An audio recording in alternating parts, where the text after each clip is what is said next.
Kütünüşkə diqqət qilgan seri mundaq qonuniyatni bayqaydi ekanmiz.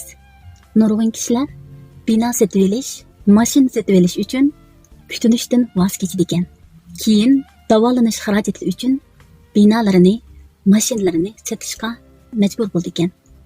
Oxirgi hisobda binomi yo'q, mashinami yo'q, kütünüşkəmi ulgurolmadi. Bir umr yiqqan pulini doktorga silib berdi. Bundaq misollar mangdamda bir uchrab turdi. Amaliyotda 2016-yili Markaziy televiziya stansiyasi bizga mundaq degan. Kütünüş turmushni go'zallashtirdi.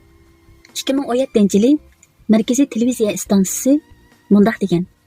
Namratlikdan yiroq turish kütünüş engini yetildirishdan boshlandi.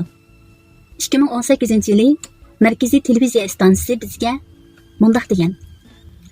Eng baxtlik 3 ish ailesi buluş, mehr muhabbeti buluş, kütünüşni bilish. 2019-yili Markaziy televiziya stansiyasi yana bizga mundaq degan. Aldini elish, davolashdan ustun turdi. 2020-yili bizga bugun kütünüşni bilmasangiz, ata doktorni boqsiz.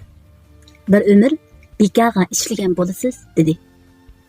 Har birimiz buni obdan o'ylab boqaylik. Asosi bormi yo'q? 抖音